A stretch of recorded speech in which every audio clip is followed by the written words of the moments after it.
So we're in your U.S. history. We're in chapter 7, the third section. We just went over the Constitution of America and how it was formed and the miracles that happened at the Constitutional Convention, putting it together, and about the states ratifying the Constitution. And now we're going to go on and how does the Constitution of America work? We the people. We're going to talk about the Revered Constitution, how the Constitution basically was set forth as for the president and the executive branch, and the branches will all work for the good of the Constitution, which was we the people, for the people. A federal system, the Bill of Rights, how that was important. The branches, here's a picture of the Bill of Rights. The branches of government, 3 branches, and the checks and balances of those branches. And on to constitutional amendments and what they are. How did we change some things in the Constitution? The Revered Constitution, framing and the ratification by a free people was a remarkable event in history, our Constitution. Even those who fought against the Constitution, the Anti-Federalists, came down to respect the Constitution deeply and what it represented. There were few people that ever back then, the colonists after that point, that ever questioned the grandeur of the Constitution of America. Noah Webster said, "The United States, first example of a government founded on its legislative principles, by the laws of nature, reason, and religion, all men are born with equal rights, guaranteeing them the enjoyment of their rights. The Constitution is truly Republican and forms a splendid era in the history of all mankind." The Constitution, our Constitution, is a foundation in the history of mankind. Why do you think so? Because the hand of God was clearly visible in the framing of our Constitution, because it was set on righteousness exalts a nation. Proverbs 14:4. Righteousness exalts a nation. We the people. Righteousness alone can exalt America as a nation. Whoever thou art, remember this, and in thy sphere practice virtue thyself and encourage it in others. Even Patrick Henry was a reverend of the Constitution. And he stood up against the Constitution in the beginning. The constitutional government. Man's sinful nature, we have from the Bible back to Adam and Eve, man's sinful nature makes civil authority essential in a civilized nation. That means we have to have authority, we have to have government because of man's sinful nature. Civil authority is abused, if abused, can be dangerous. So civil authority can be dangerous, murdering people, right? To achieve this balance between liberty and authority, the United States Founding Fathers provided this Constitution and the laws of the United States in all treaties shall be the supreme law of the land. The Constitution would be the supreme law of the land. Thus, states and local laws and ordinances and power of the government offices are always to be under the restrictions of the Constitution. All are under the Constitution, including the President of the United States. We the people. A federal system. What's a federal system? Let's talk. The power derived from the people delegated to the states and national government. So a federal system is the national government. The federal system is basically that. We have the federal here pulling this side and the state. But here we have the federal system.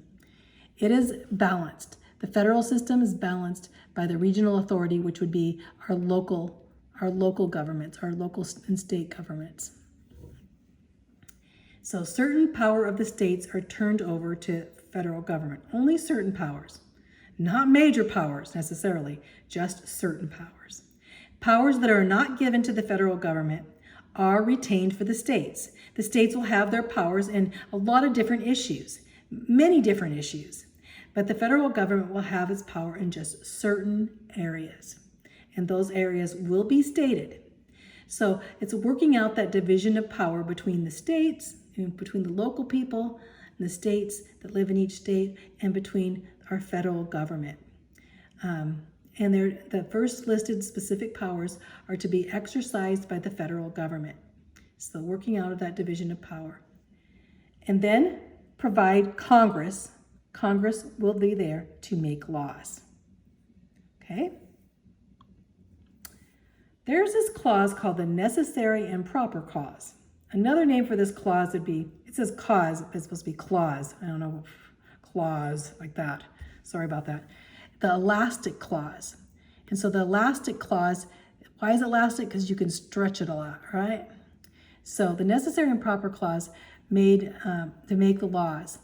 It says, this is the clause that's in the Constitution. It says, which shall be necessary and proper for carrying into execution the foregoing power and all other powers vested in this Constitution. It's necessary and proper.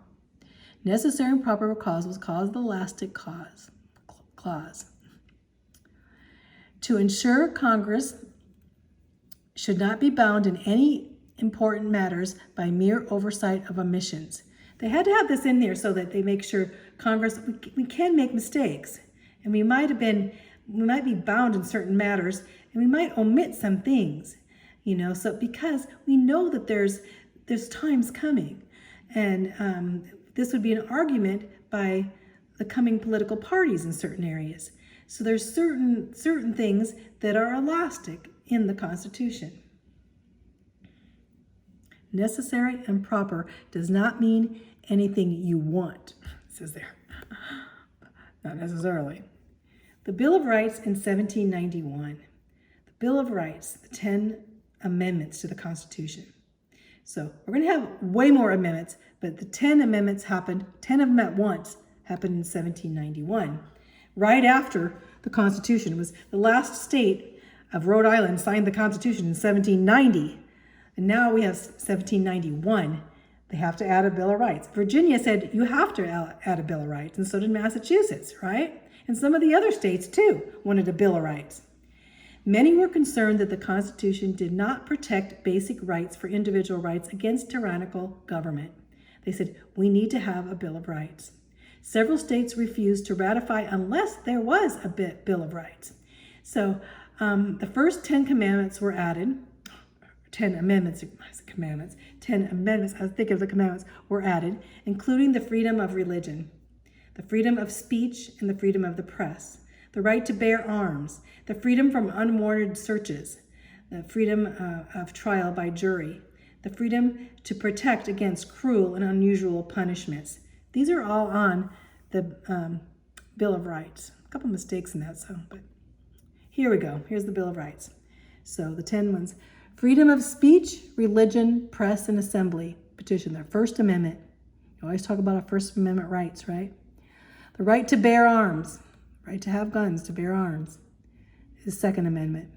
Third is the quartering of soldiers, that we don't have to, citizens do not have to bring soldiers and be forced to put soldiers in their homes. These are arrests and searches without warrants. They can't just come in and just say, we're going to search your house. The rights of persons accused of crimes to be tried, right?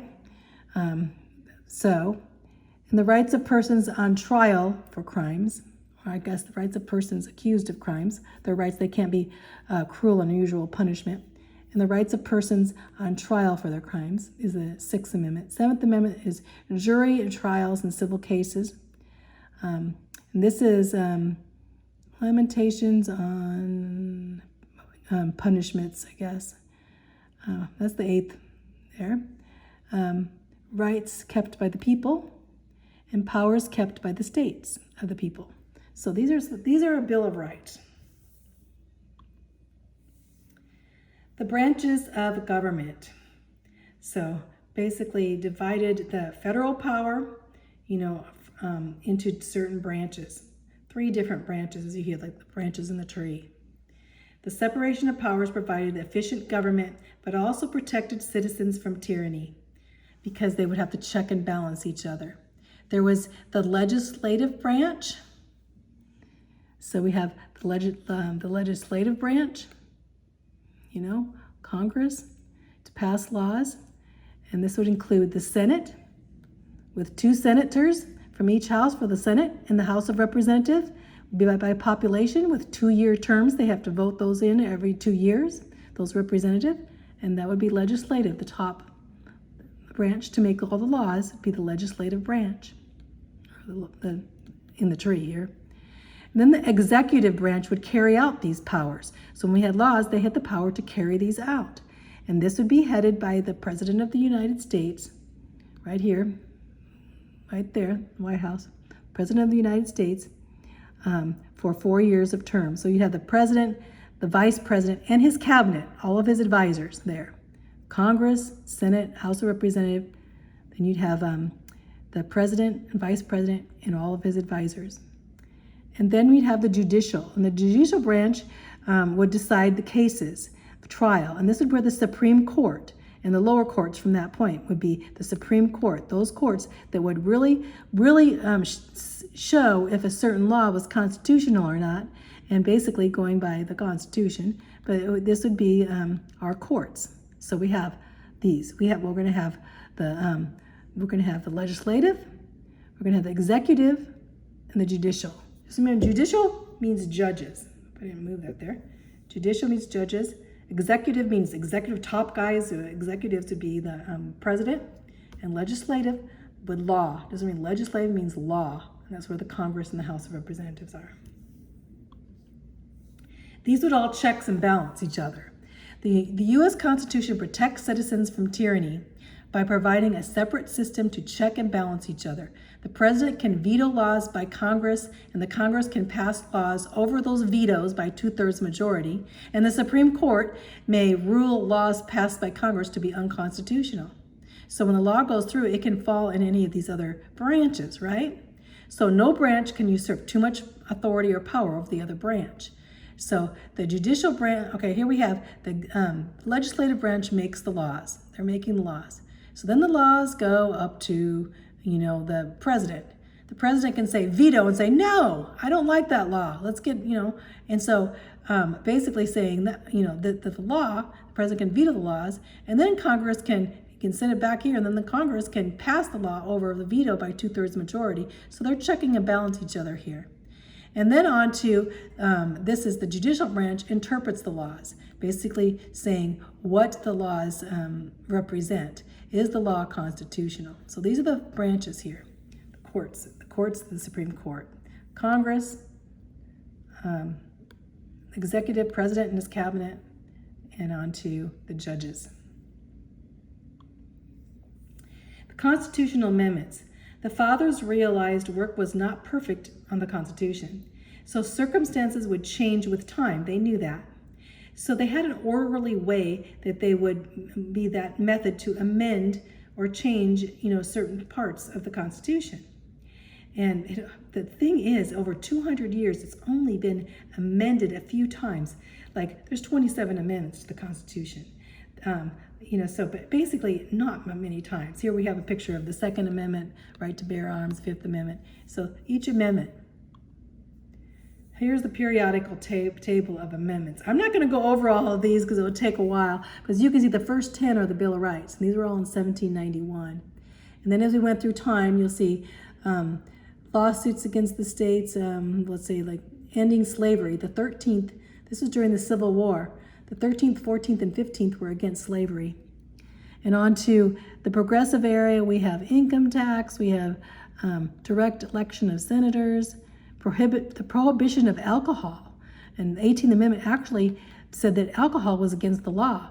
And later on, we'll see the repeal, the 21st would repeal that. So it was alcohol's against the law, and then the 21st Amendment says, no, it's not against the law. Those two kind of go against each other.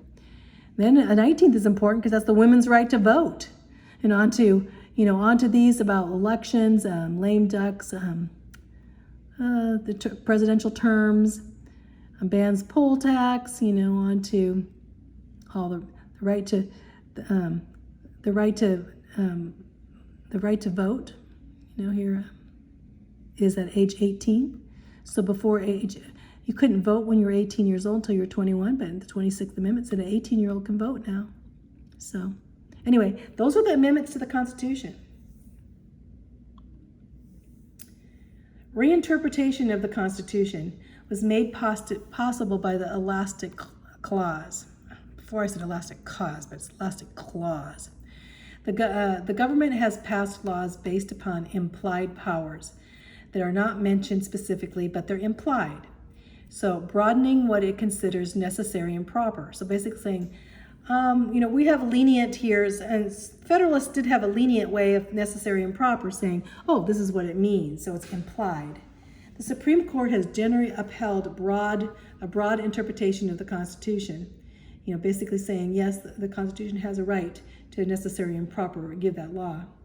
Thereby, they contributed to expanding the powers of the federal government, because basically a lenient necessary and proper, a lenient implied would give the government more power, right? And so when you have an anti-federalist or you have those standing up for state laws and stuff, they would say, no, we want to have a strict, they can't do that. You can't do that. It doesn't say that you can do that. So it depends. So that's where the fight has been always. Okay, that's the end for that. How the